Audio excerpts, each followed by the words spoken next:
그때에 예수께서 안식일에 밀밭 사이로 가실새 제자들이 시장하여 이삭을 잘라 먹으니 바리새인들이 보고 예수께 말하되 보시오, 당신의 제자들이 안식일에 하지 못할 일을 하나이다. 예수께서 이르시되 다윗이 자기와 그 함께한 자들이 시장할 때에 한 일을 읽지 못하였느냐.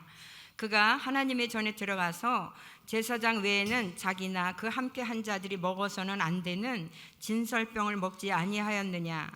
또 안식일에 제사장들이 성전 안에서 안식을 범하여도 죄가 없음을 너희가 율법에서 읽지 못하였느냐. 내가 너희에게 이르노니 성전보다 더 큰 이가 여기 있느니라. 나는 자비를 원하고 제사를 원하지 아니하노라 하신 뜻을 너희가 알았더라면 무죄한 자를 정죄하지 아니하였으리라. 함께 읽겠습니다. 인자는 안식일의 주인이니라 하시니라. 아멘. 자, 오늘 이 시간에는 복음서의 질문들 시리즈 6번째, 무엇이 우선일까요? 이런 주제입니다. 한번 따라할까요? 무엇이 우선일까요? 한 번 더, 무엇이 우선일까요? 자, 여러분도 잘 아시지만 우리들의 삶에는 아무래도 우선순위라는 것이 있습니다. 필요한 건 많지만, 중요한 건 많지만, 해야 할 일 많지만, 그래도 그 중에서 더 필요한 것이 있고요, 더 중요한 것이 있고요, 더 우선해야 할 일이 어디나 있기 마련인데, 신앙의 세계에서는 그렇다면 뭘까? 오늘은 그 이야기를 한번 해보고자 합니다. 자, 오늘 이야기는 여러분이 읽으신 대로 예수님이 바리새인과 벌이신 소위 안식일 논쟁이라는 것입니다. 결론부터 말씀드리면 오늘의 이 논쟁도 예수님이 이기십니다. 괜히 바리새인들이 어설프게 예수님께 덤볐다가 한 방 먹습니다. 전혀 논리적이지도 않고 전혀 성경적이지도 않고 그렇다고 현실적이지도 않는 것을 가지고 예수님에게 와서 시비만 걸다가 오히려 자기들의 모순만 뾰롱 나게 됩니다. 어떻게 해서든지 하나님의 아들 예수님을 넘어뜨리려고만 하다가 오히려 그들의 나쁜 의도만 들키게 되는데요. 사랑하는 성도 여러분, 여러분은 절대로 그러지 마시기를 바랍니다. 나쁜 의도로 사람 넘어지게 하는 일은 평생에 없기를 바랍니다. 그러면 복 못 받습니다. 그런다고 해서 이길 것도 아니지만 오히려 자기 모습만 드러나서 창피만 당하게 됩니다. 가능하다면 매사에 선한 마음으로 사시기를 축원합니다. 좋은 마음으로 사시기를 축원합니다. 그래야 내가 누구 앞에서도 당당할 수 있고 그래야 하나님께 복도 받을 수 있다는 것을 기억하시기를 바랍니다. 자, 오늘 제가 이 이야기를 왜 서두로 꺼냈느냐 하면, 자, 어느 날 안식일 날이었는데요, 예수님이 제자들과 함께 길을 가시는데 밀밭 사이로 지나가시게 되셨나 봅니다. 자, 그러자 제자들이 그것을 보고는 안 그래도 시장했는데 배고팠는데 참 잘됐다 싶어서 그 밀밭에 들어가서 밀 이삭을 손으로 잘라 비벼서 까서 먹게 됩니다. 당연히 그 남의 밭이었죠. 자기 밭이 아니었어요. 연이은 사역의 끼니를 놓쳐서 허기진 배를 좀 달래기 위한 하나의 방편으로 남의 밭이지만 그 밀이삭을 잘라서 비벼가지고 먹게 됩니다. 자, 그러자 바로 파파라치가 나타납니다. 언제부터 거기에 숨어 있었는지 모르지만, 어디서부터 따라왔는지는 모르지만 갑자기 바리새인들이 나타나서 하는 말이, 예수님, 우리가 다 봤습니다. 당신 제자들이 안식일 날에 해서는 아니 될 일을 방금 하였습니다. 아니, 어떻게 이 안식일 날에 남의 밭에 들어가서 밀 이삭을 함부로 따먹습니까? 이렇게 말하면서 오늘의 논쟁이 시작을 되는데, 자, 물론 이 말은 두 가지로 생각할 수 있습니다. 하나는 밀 이삭을 잘라 먹은, 남의 것을 잘라 먹은 그 일과, 또 하나는 그 일을 한 날이 안식일 날이었다는 것, 두 가지입니다. 자, 제가 볼 때 밀 이삭을, 남의 것을 들어가서 잘라 먹은 것을 가지고 바리새인들이 시비를 건 것 같지는 않습니다. 왜냐하면 행위 자체가, 그 행위 자체는 율법 위반이 아닐 뿐만 아니라 오히려 율법에서 허락까지 받은 사항입니다. 자, 이게 무슨 소리냐 하실 텐데요. 자, 신명기 23장을 한번 보겠습니다. 자, 여러분이 잘 모르실 수도 있는데 신명기 23장에 보면 재밌는 율법 하나가 나옵니다. 신명기 23장 24절과 25절 한번 보실까요? 자, 남의 밭에 들어가서 주인 허락 없이 뭐를 먹는 것에 대한 성경의 가르침입니다. 신명기 23장 24절 25절 자, 다 같이 읽어볼까요? 시작. 내 이웃의 포도원에 들어갈 때에는 마음대로 그 포도를 배불리 먹어도 되느니라. 그러나 그릇에 담지는 말 것이요 내 이웃의 곡식밭에 들어갈 때에는 네가 손으로 그 이삭을 따도 되느니라. 그러나 내 이웃의 곡식밭에 낫을 대지는 말지니라. 여러분 재밌죠? 이 말이 무슨 말일까요? 자, 지나가는 나그네가 여정에 너무 배가 고플 때, 그렇다고 어디 마땅한 식당도 없고 먹을 것도 없을 때, 그러다가 허기지면 잘못하면 뜨거운 떼약볕 때 쓰러져 죽을 수도 있으니 그럴 때는 참지 말고 남의 포도원이나 남의 밀밭이라도 좋으니 들어가서 먹어라. 들어가서 먹어라. 그때는 주인의 허락을 받지 않아도 된다.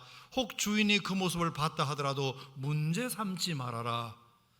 나그네가 먹어봐야 얼마나 먹겠냐. 그렇게 해서라도 허기져 죽는 것보다 100배 낫지 않냐, 이 말입니다. 자, 물론 그렇다고 해서 그 포도원에 그릇을 갖고 와서 담아가는 건 안 된다. 그릇을 가지고. 무슨 뜻일까요? 그 양푼이를 갖고 와가지고 그거 담아가면 안 된다. 그리고 밀밭에 낫을 들고 들어가서 정식으로 되어 베어가는 것은 안 된다. 그건 도둑이다. 그것은 훔쳐갈 목적으로 하는 것이기 때문에 경찰에 신고해서 잡아가도 된다. 하지만 그게 아니라 정말로 배가 고파 허기져서 어디 먹을 식당도 없고 먹을 것도 없을 때 잠시 남의 밭에 들어가서 포도 몇 송이 따먹고 밀 이상 몇 개 따먹는 것은 괜찮다. 그렇게 해라. 그리고 주인이 그걸 발각해도 문제 삼지 말아라. 여러분 어떻게 생각하세요? 참으로 인간적인, 참으로 따뜻한 율법 아닙니까? 마음 따뜻해지는. 아무리 제도도 중요하고 규율도 중요하고 질서도 중요하지만 일단은 사람부터 살리고 보는 것이 우선이다. 여러분 이게 율법의 정신입니다. 원래 율법의 정신에는 이런 따뜻한 정신이 들어있음을 우리는 봅니다. 그래서 오늘 이 바리새인들이 시비를 건 것은 제자들이 지나가다가 밀 이삭을 따가지고 먹은 것으로 말하는 것은 아닌 것 같습니다. 왜? 율법에 이미 그것은 허락받은 일이니까. 자, 그렇다면 바리새인들이 시비를 건 진짜 목적은 뭐냐? 그 일을 왜 안식일 날 했느냐 이것입니다. 명백히 이것은 안식일 규정 위반이다.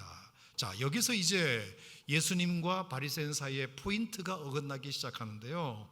당연히 안식일이야 지키는 것은 마땅하고 하나님이 모세의 십계명을 통해서도 거룩하게 지키라고 명령한 것은 맞지만 지금 이 바리새인들이 어겼다면서 덜먹으려는 안식일 규정은 성경의 규정이 아니라 그 후에 사람들이 따로 만들어서 지켜놓은 안식일의 서브 규정, 세부 규정, 성경의 하위법, 이걸 히브리어로 멜라카라고 하는데 미시나라는 문서에 기록된 규정을 말합니다. 자, 거기 보면 안식일에 하지 말아야 할 39가지 금지 항목을 성경에는 없는 내용을 사람들이 갖다 붙인 내용이 있습니다.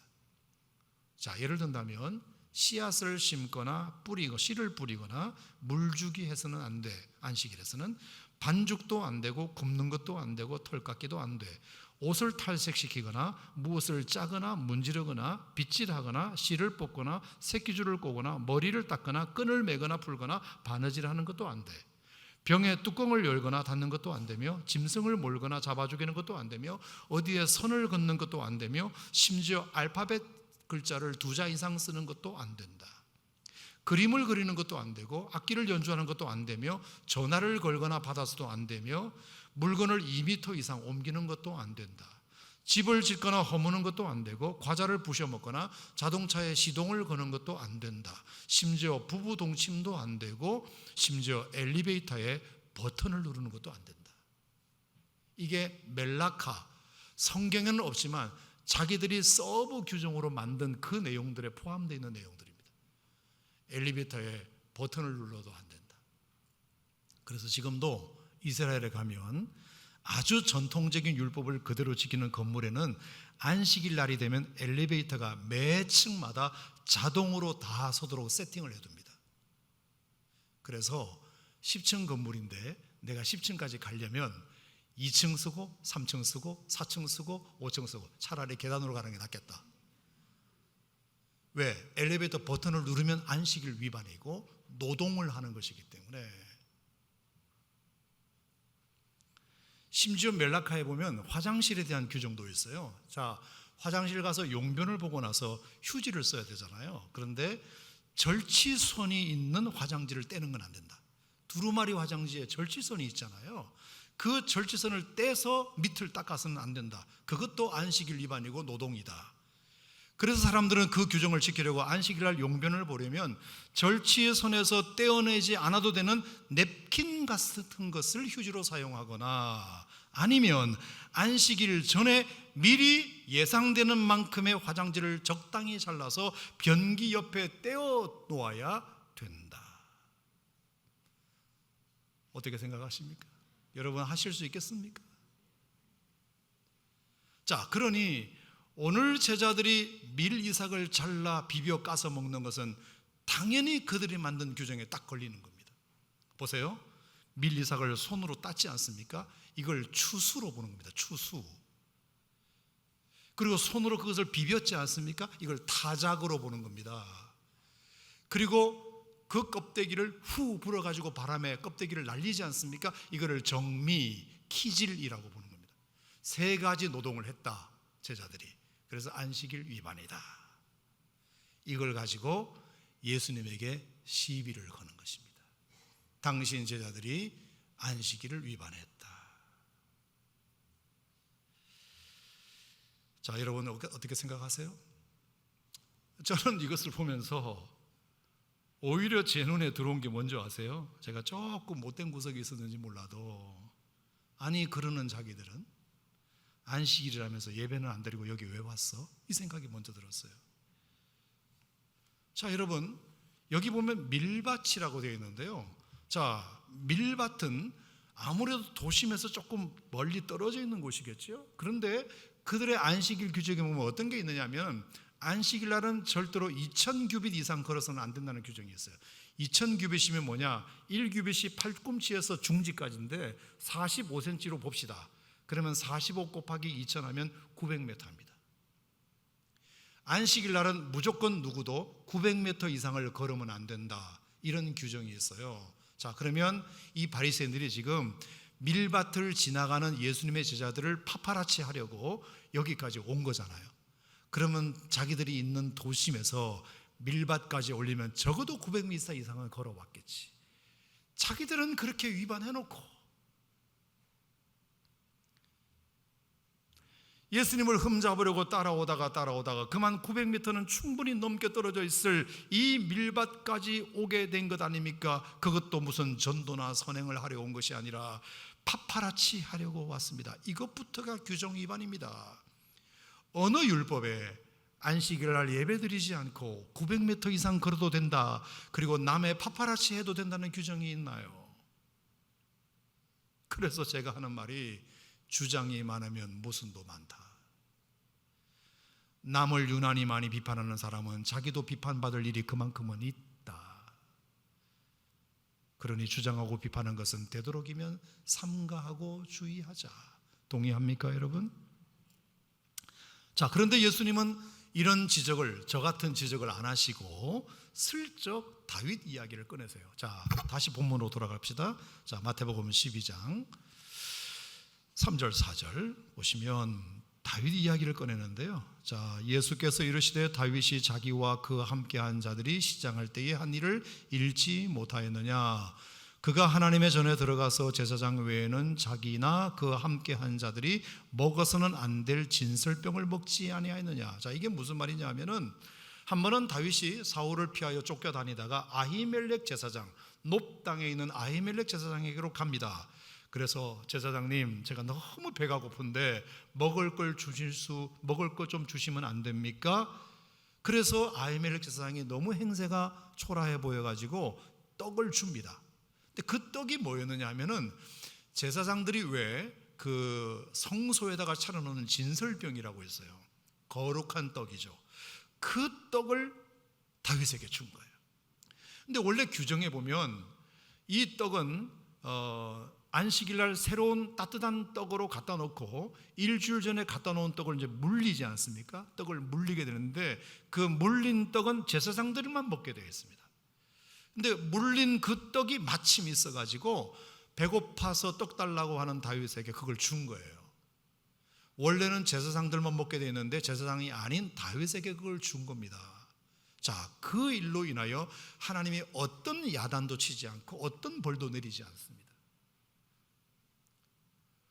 그러니까 그 떡을 제공한 아히멜렉 제사장도 괜찮고 그 떡을 받아 먹은 다윗도 괜찮았지 않았느냐.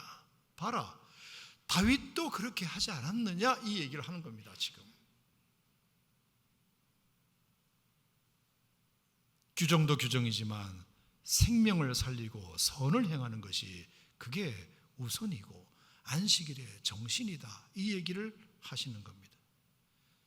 또 하나, 안식일날 제사장들이 성전 안에서 일하는 모든 것에 대한 것인데요. 자, 5절에 보시면, 안식일에 제사장들이 성전 안에서 안식을 범하여도 죄가 없음을 너희가 율법에서 읽지 못하였느냐. 자, 여기 보면 재밌는 말이 있어요. 안식일에 제사장들이 성전 안에서 안식을 범했다. 여러분 신기하죠? 안식일 날 제사장들이 성전 안에서 안식을 범했대.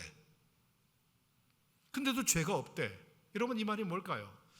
자, 안식일 날 제사장들이 가장 이제 예배를 드리러 오는 사람들을 위해서 준비를 해야 됩니다. 자, 예배를 준비하려면 아무래도 뚜껑을 열고 닫을 일도 많고, 분주하게 왔다 갔다 하다 보면 900m 이상 걸을 일도 많고, 짐승을 잡아 죽일 일도 있고, 끈을 묶었다 풀었다 할 일도 있고, 글자 쓸 일도 많고, 그 모든 행위는 제사장들이 그 예배당을 찾아오는 사람들, 성전을 찾아오는 사람들이 제사를 잘 지낼 수 있도록 도와주기 위해서 하는 것이 아니냐. 근데 그것을 가지고 당신 오늘 걸음을 재보니까 900m 이상 걸었네 라고 어떻게 말할 수 있느냐. 짐승을 잡아 죽이지 못하게 되어 있지만 어차피 짐승을 가지고 제사를 드리러 오는 사람들을 그 짐승을 잡아 죽여야 되는데 그것을 가지고 안식을 위반했다고 어떻게 말할 수 있느냐. 여러분 지금도 우리가 이게 예배를 드리고 있지만, 여러분들은 그냥 예배를 조용히 집중하여 드리고 있지만, 지금 예배에 전혀 집중하지 못하는 인물들이 계세요. 방송실에 있는 분들이에요. 마이크가 지금 제대로 나가고 있나? 영상이 제대로 나오고 있나? 초긴장하면서 자막을 넣을 때는 자막을 넣어야 되고, 이분들이 지금 예배를 제대로 드릴까 못 드릴까? 못 드리지.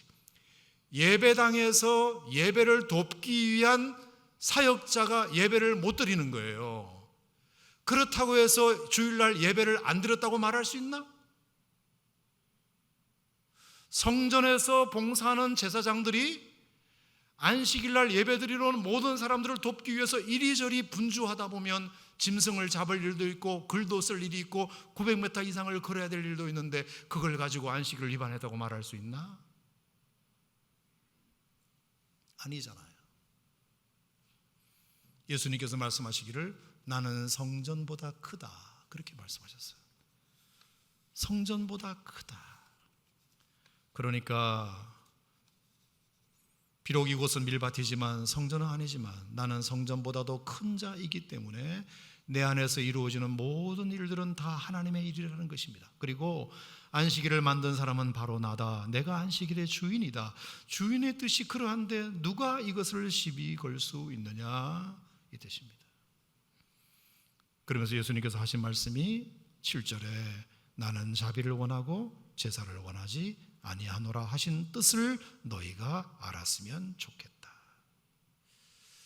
안식일날 예배드리는 것도 너무 중요하지만 자비가 필요한 사람들, 긍휼이 필요한 사람들에게 긍휼을 베풀고 자비를 베푸는 것은 오히려 안식일의 정신을 더 아름답게 완성하는 것이지 안식을 위반하는 것으로 보면 안 된다.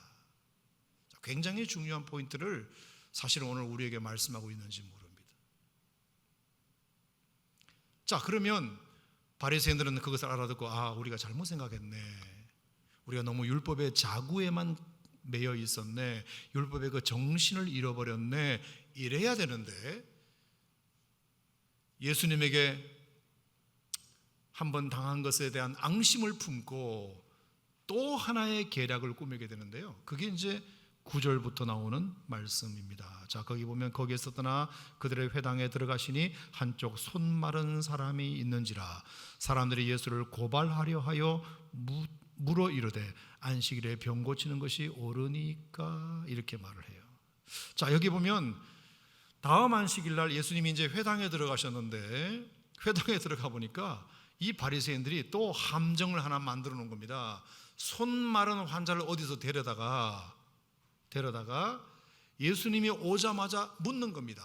자, 그거는 몰라서가 아니라 고발하기 위해서 묻는 거예요. 다시 말하면 예수님에게 뭔가 스크래치를 어떻게든 내보려고, 예수님의 이미지를 어떻게든지 훼손시켜 보려고 하는 작전입니다. 뭐라고 물었느냐? 안식일 날 병 고치는 것이 합당합니까? 자, 그러면 합당하다 그러면 율법을 어기는 것이고, 고쳐줘라 이렇게 말하면 고쳐줘라고 하면 율법을 어기는 것이고, 고쳐주지 말라 그러면 그동안 그렇게 예수님이 강조했던 약한 자를 향한 사랑의 이미지가 훼손되고 스크래치가 나는 일이 됩니다. 당연히 예수님은 그 의도를 아시고 이번에는 슬쩍 양 한 마리 이야기를 하십니다. 자, 어떻게 해요? 11절에 보시면 예수께서 이르시되 너희 중에 어떤 사람이 양 한 마리가 있어 안식일에 구덩이에 빠졌으면 끌어내지 않겠느냐? 사람이 양보다 얼마나 더 귀하냐? 그러므로 안식일에 선을 행하는 것이 옳다. 아멘입니까, 여러분?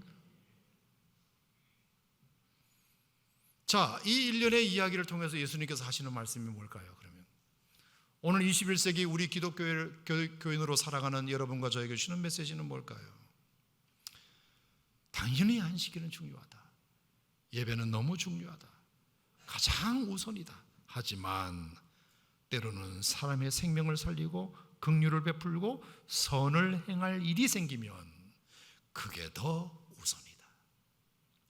예배가 가장 중요하지만 양보할 수 없는 가치지만 때로는 그것보다 선을 행할 일이 생기거나 긍휼을 베풀 일이 생기거나 사람의 생명을 살릴 일이 생기면 예배보다 그게 더 우선이다. 동의합니까, 여러분? 이게 하나님 안식일의 정신이다. 그래서 하나님이 예수님이 뭐라고까지 말씀하셨느냐 하면 제사보다 자비라는 말씀을 주셨습니다. 당연히 예배 받으셔야 할 하나님, 예배 받을 권리가 있으신 하나님께서 뭐라고까지 자기를 양보하셨느냐 하면 얘들아, 내가 너희들로부터 나는 창조주로서 당연히 피조물인 너희들로부터 예배 받을 권리가 있어. 이거보다 중요한 건 없어. 하지만 내가 양보할게. 제사보다 자비를 베풀 일이 있거든. 그거부터 먼저 해. 여러분, 하나님께서 예배받을 권리까지 스스로 포기하시면서 제사보다 자비를 더 베풀라고 하신 말씀이 얼마나 우리에게 감동이 됩니까? 그러니 하나님이 허락하셨으니까 여러분도 그렇게 하시기를 축복합니다. 예배를 잘 드리되 예배에만 만족하지 말고 생명 살리고 선을 행하고 자비를 베풀 일이 있거든 여러분의 몸과 마음을 거기에 먼저 드릴 수 있기를 주의 이름으로 축복합니다. 또 하나, 저는 이 이야기를 통해서 교훈 하나를 좀 정리를 해봤는데 정신이 중요하다. 정신. 형식이나 제도에 담겨있는 원래의 정신을 알고 회복하는 것이 너무 중요하다. 자, 사실 이렇게 안식일에 대하여 이스라엘 백성들이 이렇게까지 과민 반응하면서 성경에도 없는 39가지의 멜라카를 따로 만들어 지키게 된 것도 처음에는 저는 좋은 마음이었을 거라고 생각합니다. 여러분, 모든 법은 처음에는 다 좋은 마음으로 시작합니다. 자, 실제로 역사를 돌아보면 이스라엘 역사에서 지금도 그들이 가장 치욕스럽게 여기는 것은 그들이 바벨론의 포로로 잡혀간 일이었습니다. BC 586년부터 약 70년간 바벨론의 종살이를 했다는 것은 이스라엘 역사의 가장 치욕스러운 경험으로 지금도 기억합니다. 어쩌다가 우리 민족이 이렇게까지 됐나? 성전이 무너지고 성벽이 회파되고 이방 민족에게 짓밟혀 고향까지도 떠나온 세월을 사는 동안 그들은 비교할 수 없는 치욕을 경험하게 됩니다. 그래서 그들은 그 70년을 눈물로 지새웁니다. 먹어도 먹은 것 같지 않고 마셔도 마신 것 같지 않고 아무리 좋은 것을 봐도 기쁘지 않습니다. 고향을 잃어버렸기 때문에, 그리고 자기 나라를 잃어버렸기 때문에. 그래서 바벨론 강가에 모여 저 강 너머 고향을 그리워하며 그 그리움과 거기서 나는 서러움을 눈물로 달래게 됩니다. 그 내용이 시편 137편에 나오는데요, 우리 한 번만 찾아보고 말씀을 제가 마무리하겠습니다. 자, 시편 137편. 나라 잃은 서러움이 얼마나 컸는지. 자, 시편 137편 보시면 이렇게 되어 있어요. 시편 137편 우리 같이 한번 읽어볼까요? 시편 137편 1절부터 읽겠습니다. 시작. 우리가 바벨론의 여러 강변 거기에 앉아서 시온을 기억하며 울었도다. 그 중에 버드나무에 우리가 우리의 수금을 걸었나니 이는 우리를 사로잡은 자가 거기서 우리에게 노래를 청하며 우리를 향해 하게 한 자가 기쁨을 청하고 자기들을 위하여 시온의 노래 중 하나를 노래하라 하미로다. 우리가 이방 땅에서 어찌 여호와의 노래를 부를까? 이렇게 되어 있어요. 자, 여기 보면 바벨론의 강변에서 시온을 기억하며 울었는데 버드나무에다가 자신들의 수금을 걸어버렸대요. 여러분, 이 수금이라고 하는 말은 하나님을 찬양하는 악기거든요. 하나님을 찬양하는 악기를 쓸 데가 없으니까 거기다 걸어두었다. 또 하나는 그 바벨론 사람들이 뭐라고 말하냐면 우리에게 노래를 청하며, 그리고 기쁨을 청하고 이렇게 되어 있어요. 자, 그러니까 예를 들어서 이스라엘 백성들에게 수금 타는 사람들을 불러다가, 야, 죄송합니다, 우리가 술 마시고 놀 테니까 너희들 옆에서 연주나 해. 그 수금으로, 하나님을 찬양하는 도구인 수금으로 그들의 술 파티에 연주나 하라고 하니 할 수 있습니까? 못하죠. 그래서 우리가 못해. 이 악기는 그런 데 쓰는 도구가 아니야, 하나님을 찬양하는 도구야. 이랬더니 그래, 그러면 찬양이라도 해. 이렇게 된 겁니다. 찬양이라도 해. 그러니까 여러분, 더 못하게 된 겁니다. 더 못해요. 어떻게 그들의 술잔을 기울이는데 하나님을 찬양하는 노래를 수금으로 연주해 줍니까? 이건 못해. 그리고 또 하나, 만약에 그걸 하나님을 찬양하는 도구로 연주를 했다고 칩시다, 찬양하는 노래를. 그러면 그 사람들이 분명히 이렇게 말할 겁니다.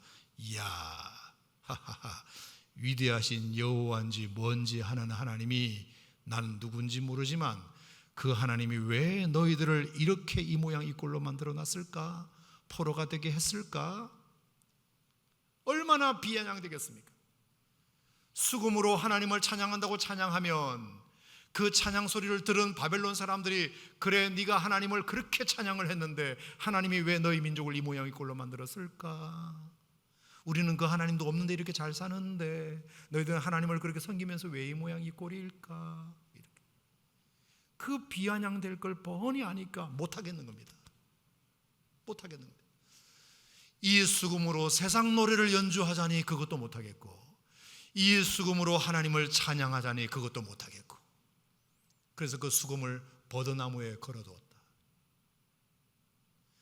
그러면서 그 치욕을 기억하며, 만약에 하나님이 우리 민족에게 다시 한번 긍휼을 베풀어 기회를 주신다면 우리가 왜 이 바벨론의 포로로 잡혀왔는지 그 이유를 우리가 아니까 우리는 안식일을 어기고 하나님께 예배드리지 못하고 우상을 섬긴 그 죄가 결국은 우리가 이렇게 엄청난 포로의 아픔을 경험하게 되었으니까 우리가 만약에 하나님이 은혜 주셔서 고향으로 돌아가게 된다면 우리는 절대로 이제 안식일을 목숨 걸고 지킬 거야. 예배를 목숨 걸고 드릴 거야. 자, 여기까지. 좋은 마음이에요, 나쁜 마음이에요? 좋은 마음이죠. 아름다운 회개죠. 아름다운 다짐이죠. 근데 정말로 그런 일이 일어났어요. BC 536년인가 9년부터 고레스 왕이 생각지도 못한 칙령을 내려가지고 포로로 잡혀온 이 유대 백성들을 다 예루살렘으로 돌아가게 한 겁니다. 나라가 회복된 거예요. 포로에서 돌아온 거예요. 그러니까 얼마나 기쁩니까? 그래서 에스라 같은 데 보면 수문학 광장에서 집회를 하는데 정말로 온 백성들이 하루 종일 말씀을 낭독하고 그것도 서서 하나님을 찬양하고 예배하고 말씀을 낭독하고 우리 다시는 이 수모를 겪지 말자. 이제는 우리가 안식일을 철저하게 지키고 우리가 하나님을 예배하는 것만큼은 우리가 가장 최우선 과제로 삼자. 이러면서 다짐하고 또 다짐합니다. 자, 여기까지. 좋은 다짐이에요, 나쁜 다짐이에요? 좋은 다짐이죠. 그런데 여기까지는 너무 좋아요. 그런데 시간이 흐르고 세대가 바뀌면서 이것을 어떻게 하면 좀 더 잘 지킬 수 있을까? 우리 다음 세대는 우리 같은 마인드가 없기 때문에 얘들한테는 뭔가 구체적인 지침을 줘야 돼. 구체적인 지침을 줘야 돼. 그러니까 요거는 못하게 하자. 요거는 못하게 하자. 요것만은 꼭 하게 하자.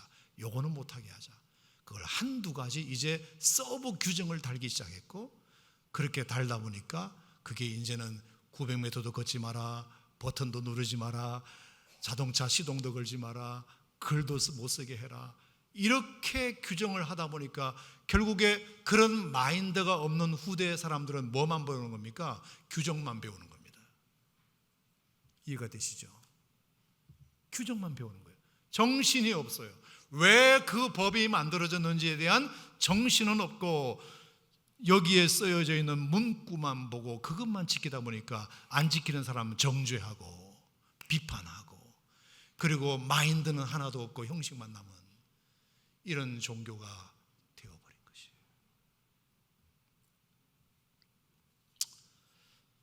저는 지금도 이런 일이 우리에게 벌어질 수 있다고 저는 생각합니다.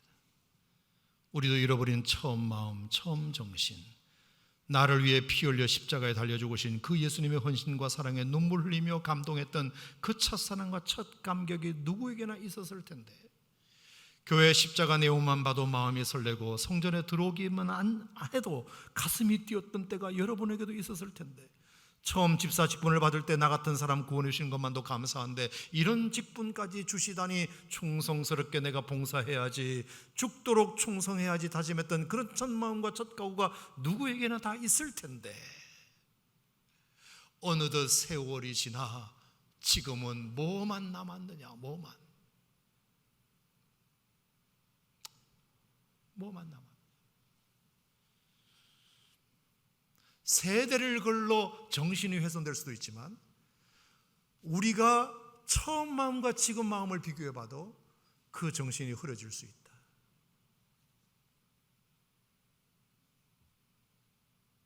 세례받고 침례받은 날에 그 빈 마음으로 눈물을 흘리며 교회를 다닌다면 정체봉 씨의 글에 보면 그 사람은 그때가 언제든지 늘 새 마음이기 때문에 바다로 향하는 냇물처럼 날마다 새로우며 날마다 깊어지며 날마다 넓어진다고 했는데 새롭고 깊어지고 넓어져야 할 우리의 마음이 좁아지고 얕아지고 그리고 옹졸해진다면 그건 아니잖아요.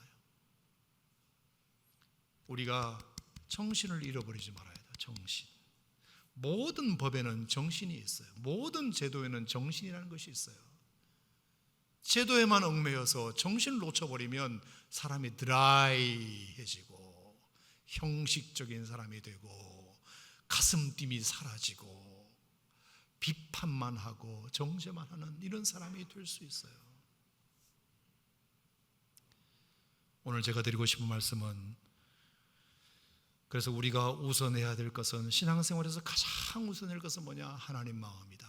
따라합시다. 하나님 마음이다. 하나님 마음이다. 아멘입니까, 여러분? 예배 자체보다 예배에 담긴 하나님의 마음, 안식일 자체보다 안식일에 담긴 하나님의 마음, 제도나 직분에 묶여 있지 말고 그 제도와 직분을 처음 시작했을 때 그 첫 마음을 회복하기를 원하시는 하나님의 마음, 비판하기 전에 자기를 먼저 돌아보기를 원하시는 하나님의 마음, 예배보다 형제사랑, 자비배품, 생명 살림이 더 귀하다는 하나님의 마음, 우리가 이 하나님의 마음을 가장 우선하지 않으면 언제든지 나도 변질될 수 있다. 그래서 오늘 바리새인들처럼 그 밀이삭 한번 잘라먹은 것 가지고 그렇게 안식일을 위반했느니 뭐 어쩌느니 이러면서 자기들은 그런 모순 덩어리임에도 불구하고 이미 900m 이상 와가지고 안식일날 파파라치 하고 있음에도 불구하고 자기들의 들보는 보지 못하고 남의 티만 보려고 하는, 그러면 안 되잖아요. 여러분의 마음이 하나님의 마음 같아서 날마다 여러분의 신앙생활이 깊어지고 새롭고 넓어지기를 주의 이름으로 축원합니다. 하나님의 마음이 우리 신앙생활의 가장 우선이다. 따라합시다. 우리 신앙생활의 가장 우선은 하나님의 마음을 아는 것이다. 동의하시면 아멘.